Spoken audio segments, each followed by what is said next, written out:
नमस्कार दोस्तों, job alert channel पर आप सभी का स्वागत है। सबसे पहले अगर आप इस चैनल पर नए हैं तो कृपया करके चैनल सब्सक्राइब करके बेल आइकन प्रेस जरूर करें ताकि आपसे कोई भी जॉब की अलर्ट की नोटिफिकेशन मिस ना होने पाए। और अगर इस चैनल पर पहले से जुड़े हुए हो तो वीडियो को ज़्यादा से ज़्यादा शेयर करना मत भूलिएगा। अब आप बात कर लेते हैं जो कि 10वीं बेस पे, डिप्लोमा बेस पे, ग्रेजुएशन बेस पे अलग अलग पोस्टें खुली हुई हैं। बहुत बढ़िया पोस्टें हैं जी। एनएफएस की नॉन एग्जीक्यूटिव वर्कर की पोस्टें हैं जो कि आपको पूरी डिटेल में बताऊंगा। आप कृपया करके वीडियो को एंड तक जरूर देखिए, कोई भी कैंडिडेट इस वीडियो को स्किप ना करे जी। ठीक है, अब आप वीडियो की तरफ चलते हैं जो कि पूरी डिटेल आपको देंगे इस वीडियो में। जो कि national fertilizer limited NFL executive worker की पोस्टें हैं जो कि एडवर्टाइज नंबर है 3/2021, एडवर्टाइज नंबर 3/2021 है। एग्जीक्यूटिव वर्कर की पोस्टें हैं, एनएफएसएल में हैं। ठीक है जी। अब हम बात कर लेते हैं इसकी स्टार्टिंग डेट की। स्टार्टिंग डेट जो कि 21 अक्टूबर से फॉर्म फिलअप होने स्टार्ट हो चुके हैं और इसकी लास्ट डेट है जी 5:30 बजे 10 नवंबर को शाम के 5:30 बजे तक आप इसको फिलअप कर सकते हैं। अब आप इसकी एप्लीकेशन फ़ीस की बात कर लेते हैं। फ़ीस है, जनरल की फ़ीस 200 रुपये फ़ीस है। एससी एसटी फिजिकल हैंडीकैप्ड और एक्स सर्विसमैन की कोई भी फीस नहीं है, ओनली ऑन जनरल की फ़ीस है जी। जनरल की फ़ीस है और किसी की फ़ीस नहीं है। सारे का सारा पेमेंट का ऑनलाइन मेथड है। और एज की बात कर लेते हैं, 18 से 30 साल एज है। एज कब तक?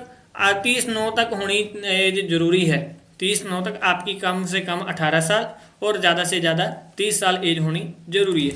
टोटल पोस्टों की बात कर लेते हैं, 183 पोस्टें हैं जी। टोटल पोस्टें भी बहुत हैं। पहले पोस्ट वाइज बात करेंगे, ये सारा का सारा आपको डिस्क्रिप्शन बॉक्स में भी प्रोवाइड करवा दिया मेरी तरफ से और आपको ऑनलाइन भी आपको चेकअप करके मैं सारा दिखाऊंगा।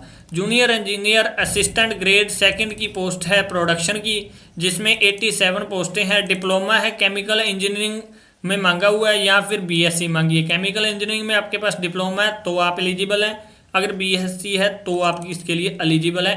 87 पोस्टें हैं, 3 कम हैं 90 से। Junior engineer assistant grade second की इंस्ट्रूमेंटल की है, 15 पोस्टें हैं जी। डिप्लोमा मांगा हुआ है इंस्ट्रूमेंटर में। ठीक है जी। Junior engineer assistant grade second की पोस्टें हैं जी जो कि इलेक्ट्रिकल में है और डिप्लोमा इलेक्ट्रिकल इंजीनियरिंग में मांगा हुआ है और 7 इसकी पोस्टें हैं टोटल में। ठीक है जी। और इसके बाद अटेंडेंट ग्रेड 1 की इलेक्ट्रिकल में पोस्टें मांगी हुई हैं। 10th है, 19 पोस्टें हैं टोटल में। इसमें मांगा है 10th के साथ आईटीआई इलेक्ट्रीशियन में मांगी हुई है। उसके बाद अटेंडेंट ग्रेड 1 की मैकेनिकल फिटर की पोस्टें हैं। इसमें टोटल में 17 पोस्टें हैं जी और इसमें 10th मांगी। साइट मैंने आपको दिखा दी है, इस साइट से भी आप अप्लाई कर सकते हो, कोई प्रॉब्लम नहीं है।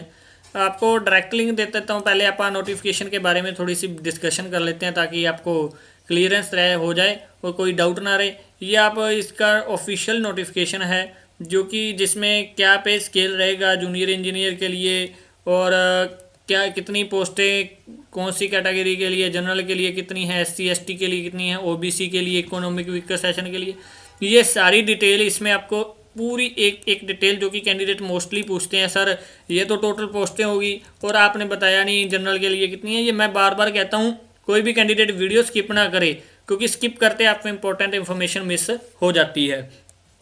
और ये जैसे लोको अटेंडेंट के लिए जनरल की 5 हैं और अदर के लिए टोटल वैकेंसी 5 हैं, जनरल की 4 हैं और ओबीसी नॉन क्रीमी लेयर की 1 पोस्ट है। इसी तरह आप पहले फॉर्म फिलअप करने से पहले ये जरूर चेक कर लीजिए अगर आप इसको फिलअप करना चाहते हैं तो आपके लिए पोस्ट है या नहीं है। जैसे junior assistant engineering grade second के लिए इलेक्ट्रिकल कोई एससी का बंदा अप्लाई करता है तो वो जनरल में काउंट होगा, एससी की कोई रिजर्वेशन पोस्ट नहीं है। इसी तरह बात कर लेते हैं लोको अटेंडेंट ग्रेड सेकंड की, इसमें भी नहीं है। ठीक है, एक सिर्फ जनरल की एक पोस्टें हैं। ये आप पूरा डिटेल में चेक जरूर कर लीजिएगा। अब विजयपुर यूनिट की अलग अलग पोस्टें अलग अलग डिटेल के हिसाब से हैं। ठीक है, ये सारी मार्केटिंग डिवीजन की अलग पोस्टें हैं। मार्केटिंग रिप्रेजेंटेटिव की मैंने जो कि आपको ये 15 पोस्टें बताई बीएससी एग्रीकल्चर की, ये पोस्टें अलग है। जैसे जनरल के लिए 7 पोस्टें हैं, एससी के लिए 2 हैं, एसटी के लिए 2 हैं, ओबीसी नॉन क्रीमी के लिए 2 हैं, इकोनॉमिक वीकर सेशन की 1 है, पीडब्ल्यूडी लोअर डिवीजन की 1 है और एक्स सर्विसमैन की भी एक पोस्ट।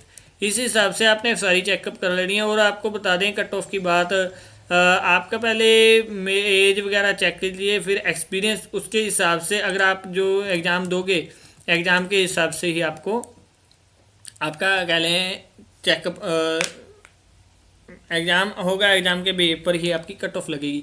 अब बात कर लेते हैं जो कि मैंने पहले भी जूनियर इंजीनियर और सबके बारे में बताया आपको इतने इतने। अब जैसे थोड़ा थोड़ा डिटेल में नहीं बताऊंगा बट कंप्लीटली बता दूंगा।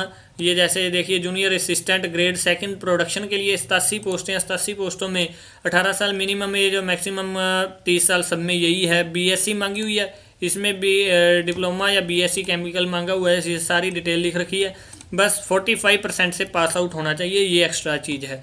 और जूनियर इंजीनियर इंस्ट्रूमेंटल के लिए इंस्ट्रूमेंटल का डिप्लोमा मांगा हुआ है 3 साल का, रेगुलर का इलेक्ट्रीशियन का मांगा है, कंट्रोल इंडस्ट्रियल आईटी का मांगा हुआ है।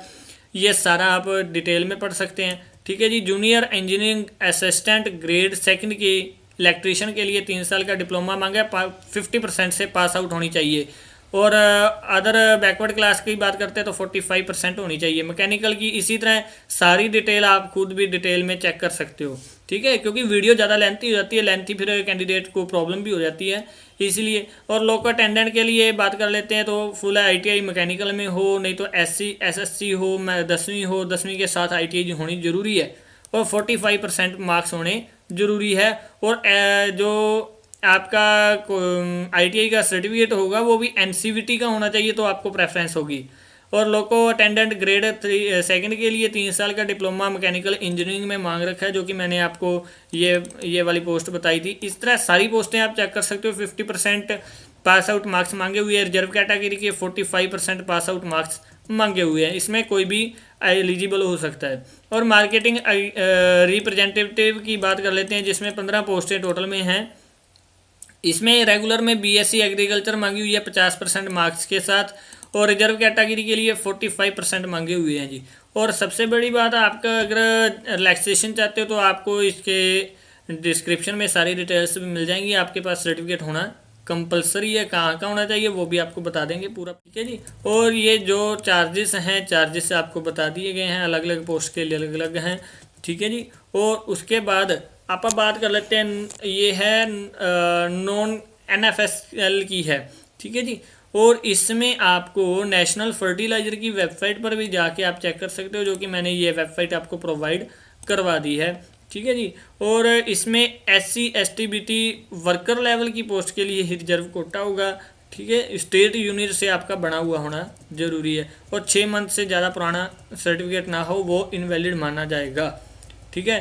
और जनरल के लिए रिलैक्सेशन की बात कर ले तो 10 साल की बता रखी है, और 15 साल SC ST BT के लिए बता रखी है, और 13 साल OBC नॉन क्रीमी लेयर की बता रखी है, ठीक है। अप्लाई कैसे करना है वो अप्लाई का बता देते हैं, क्योंकि अभी रिजर्वेशन का मेरे हिसाब से क्लियर नहीं हुआ है। रिजर्वेशन का आगे आप जाके क्लियर कर लेते हैं।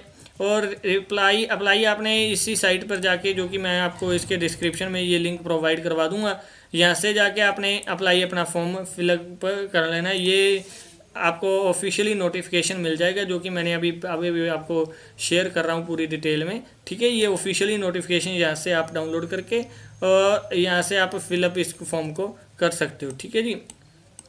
और पेमेंट डेट क्या है, सारा प्रोसेस इसमें बता रखा है आपको, ठीक है जी। और लास्ट डेट के बारे में नॉलेज 10 नवंबर शाम के 5:30 बजे तक बता रखे। अभी तक लिंक करीबन एक्टिवेट हो भी गया है, नहीं भी, और बीच में कई बार रुक जाता है। ये देखिए यहाँ पे आप रजिस्टर करोगे और सिंपली रजिस्टर पर आपने मेल आईडी डालनी है, कंफर्म करना है, पासवर्ड कंफर्म करना है, मोबाइल नंबर कंफर्म करके रजिस्टर करना है। हाँ, अगर किसी कैंडिडेट को कोई प्रॉब्लम आती है तो कॉन्टैक्ट कर सकता है। आपको डिस्क्रिप्शन में इसमें आपको डेमो भी एक प्रोवाइड करवा देंगे भी, कैसे आपने क्या प्रोसेस करना है, पूरी डेमो में भी आपको बता देंगे। अब आप बात कर रहे थे जो कि ऑफिशियल नोटिफिकेशन की मैं बात कर रहा था 7 नंबर पेज पर, आप वहीं पे चलते हैं सीधे, जो कि मैंने आपको पहले ये सारी चीज़ें दिखा दी हैं, ठीक है जी। अब मैंने ये आपको रिलैक्सेशन के बारे में भी, आपके पास अपना सर्टिफिकेट होना चाहिए। आगे एलिजिबिलिटी जब अप्लाई करोगे तब पता लग जाएगा भी आप अप्लाई कर सकते हैं कि नहीं कर सकते हो, कौन सी साइट पे कैसे अप्लाई करना है, ये अप्लाई का पूरा प्रोसेस बता रखा है। अगर कोई कैंडिडेट को दिक्कत आती है तो मैं अप्लाई भी आपको करवा के दिखा दूंगा। हाँ, सबसे इंपॉर्टेंट बात, अगर आप खुद भी अप्लाई करना चाहते हो तो 10वीं की मार्क शीट होनी चाहिए, as a date of birth का प्रूफ 200 KB में PDF में आपने अपलोड करना है। एजुकेशन का कोई भी प्रूफ है 200 KB PDF में होना चाहिए, सारे के सारे 200 KB में है। एक्सपीरियंस हो गया, कास्ट सर्टिफिकेट, कोई भी कास्ट है आपकी कहीं की भी है तो आपने वो अप्लाई कास्ट सर्टिफिकेट देना है PDF में। इकोनॉमिक वीकर सेशन का PDF में देना है 200 KB में। अगर आप डिफरेंटली एबल्ड हैं यानी कि PWD हैं तो देना है वो भी 200 KB में PDF में। सारे के सारे डॉक्यूमेंट PDF में हैं, कोई भी JPG में नहीं है। किसी कैंडिडेट को PDF नहीं बनानी आती, JPG नहीं बनानी आती, प्रॉपर वे में उसकी हेल्प की जाएगी। एक्स सर्विसमैन की भी डिटेल सर्टिफिकेट आपको अपलोड करना है। जम्मू कश्मीर का डोमिसाइल्ड है वो इन डेट के बीच में होना चाहिए, वो भी आपने अपलोड करना। ID प्रूफ जैसे आधार कार्ड, वोटर कार्ड, पासपोर्ट कोई भी हो 200 KB में। और आपकी फ़ोटोग्राफ, ये फ़ोटोग्राफ सिर्फ 50 KB में JPG फाइल चाहिए। सिग्नेचर आपके 20 KB में चाहिए, JPG फाइल चाहिए। ये अप्लाई करने से ज़रूर पहले चेक कर लीजिएगा, ठीक है। सारे का सारा अप्लाई आपने ऑनलाइन ही करना है, कोई भी ऑफलाइन नहीं है। और सबसे बात सिलेक्शन प्रोसेस की बात कर लेते हैं। पहले आपका स्किल ट्रेड टेस्ट होगा। स्किल ट्रेड टेस्ट के बाद आपका शॉर्ट लिस्ट नाम किया जाएगा। और अगर आपका नाम शॉर्ट लिस्ट में आता है तो आपको अलग अलग मेरिट लिस्ट में अलग अलग कैटेगरी वाइज भी शॉर्ट लिस्ट किया जाएगा। फिर उसमें बात कर लेते हैं आपके मिनिमम परसेंटेज 50%, जैसे कि मोर देन 75% आउट ऑफ 150। 150 का एग्जाम होगा तो 75 नंबर आने आपकी ज़रूरी है। एक एग्जाम्पल के तौर पर आपको बताया हुआ है।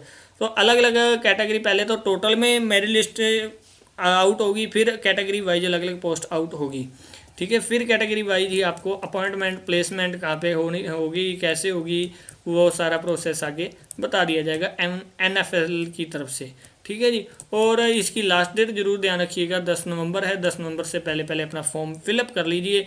10 नवंबर को अपना फॉर्म फिलअप करके कंप्लीट कर दीजिए, लास्ट डेट है इसकी, ठीक है जी। और ये आपको इसके डिस्क्रिप्शन में अप्लाई लिंक मिल जाएगा, जहाँ से आप अप्लाई कर सकते हो। ये पोर्टल आपको और इसके डिस्क्रिप्शन में मिलेगा, जहाँ से आपने सिर्फ यहाँ पे रजिस्टर पर लॉगिन करना है। और अगर आपके पास कोई भी रिजर्वेशन का सर्टिफिकेट है, अभी इसके बारे में कोई अपडेट नहीं हुई कौन से स्टेट का कौन से का नहीं हो, यानी कि ये ऑल इंडिया लेवल पर है और आप किसी भी कैटेगरीज में बिलोंग करते हो तो आप अपना एलिजिबल हो, ठीक है, आप एलिजिबल कर सकते हो। एडमिसिबल एज पर रूल लिख रखा है, एडमिसिबल पर मतलब NFSAL का जो रूल है उसके बिहाफ पर ही आपको रिलैक्सेशन मिलेगी। हाँ, अगर किसी को कोई प्रॉब्लम है भी मैं रिजर्व कैटेगरी में आता हूँ या नहीं, मैं अप्लाई कर सकता हूँ कि नहीं कर सकता, तो इस कॉन्टैक्ट नंबर पर भी सवेरे के सुबह के 10 बजे से लेके शाम के 6 बजे तक, मंडे से लेके सैटरडे के बीच कभी भी कॉल करके कंफर्म कर सकते हो, कोई प्रॉब्लम नहीं है। और मैं उम्मीद करता हूँ ये वीडियो आपके लिए अच्छी लगी। अगर किसी कैंडिडेट ने फॉर्म फिलअप करने का डेमो भी चाहिए तो आप डिस्क्रिप्शन बॉक्स में कमेंट कर दीजिए। और अगर इस चैनल पर नए हैं तो कृपया करके चैनल को सब्सक्राइब करके बेल आइकन जरूर प्रेस कर लें। अगर पहले से जुड़े हुए हो तो WhatsApp, Facebook, LinkedIn, Twitter, Instagram, Snapchat, ShareChat सभी पर ज़्यादा से ज़्यादा पेजेस पर, ज़्यादा से ज़्यादा ग्रुप्स में ज़्यादा से ज़्यादा इसको शेयर करें ताकि हमारा भी हौसला बढ़े, हम भी आपके लिए और नई नई फैसिलिटीज़ ला सकें। फॉर्म फिलअप की, फॉर्म के डेमो की, पोस्टों की सारी अप टू डेट पोस्टें आपके लिए रख सकें।